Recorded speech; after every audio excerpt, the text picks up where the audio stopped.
Same way too.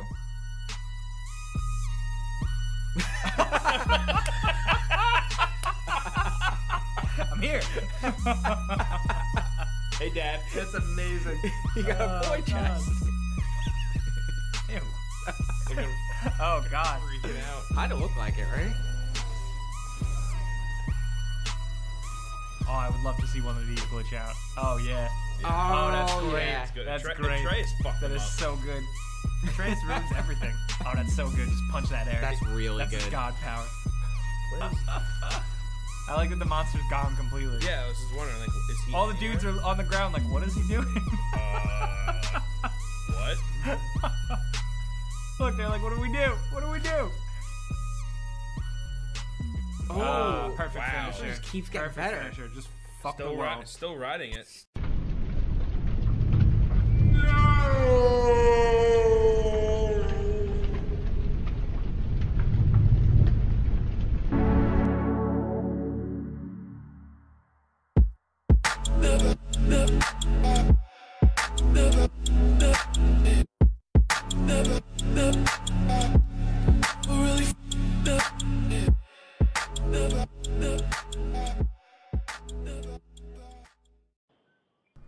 What's happening, gamers? It's K-Mega405 live from the 405 where I'm just your regular gamer talking to the intelligent gamers. Now, before I start this video, hey, if you guys would be so kind to hit that like button and that subscribe button, it would be greatly appreciated.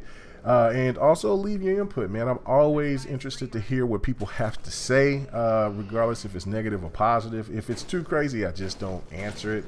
I don't respond because I'm not here to talk about drama or to get ignorant. I'm just wanting to talk about video games and have a discussion. That's what I'm in here for, and that's exactly how I'm going to keep it. So appreciate everybody that's supported to this date, and for the future people that'll jump on, man. Appreciate it. So anyway, let's get on to this video. I made a comment on BGST basically talking about how games that had high scores, they had problems and glitches. That's just the reality of what goes on with open world games. Mostly all these open world games, mostly every game that you will play will have some glitch, some problems, some more than others. That's what I was addressing and saying, look, if you can have a review of saying, well, this game is that, the Metacritic score is that, if you use that as a barometer or indicator of that's how you want to play your games, that's what games you want to buy, that's you personally. But I've never been the type of person to take what I enjoy and try to force it on anybody. I will tell you how I feel about it, give you my opinion, and then I keep it moving. That's just how I do it. But so many people are so upset because I dig my feet in the sand and I stay there. I rarely move. Now, it's like when I showed the beginning clips of God of War. So many people were saying that I was a liar, that these games don't have glitches. On my stream, it was a glitch on God of War. This is just natural. It's not like it's anything that that broke the game or anything. I just had to reset it and start over from where I was. Okay, maybe had to move a couple of more feet than what I did when I was previously at before the glitches started happening. I get it. But the situation with this game that you see right here with State of Decay 2 is outrageous in two different forms. One is that, look, it needs to be addressed about the problems with the game because you don't want a game to come out to be completely broken.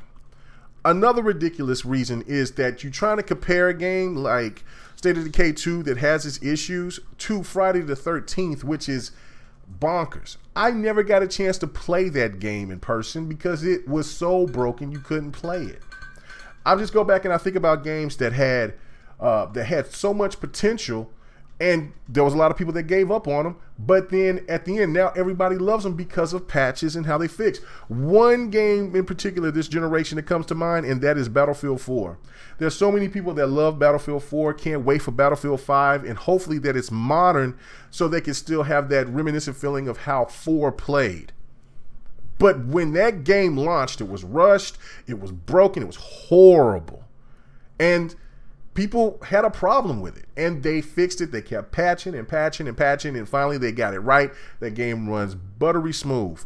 Same with Witcher 3. The Witcher! One of my favorite games. No, not one. My favorite game this generation. Hands down. Had so many bugs and glitches in the beginning. They patched it. And even when you go through the game, as long as I put my 360 plus hours into the game, there was a lot of glitches and issues. Roach was doing some things, damn near doing the moonwalk sometimes, getting stuck into things. That's when you have human beings working on things, it's not going to be done to perfection because we're not perfect. So when you look at the clips that I showed, it wasn't me trying to take a knock at God of War. It was a knock at the people that keeps trying to say that you and I are liars about certain games and that we try to damage control when we see this every time we put in a game and we play it. Some people may have very few glitches. Other people may have a whole bunch of glitches. Regardless, it's just in the game, and hopefully and thankfully, we got patches. It used to be games had glitches. You just had to deal with it.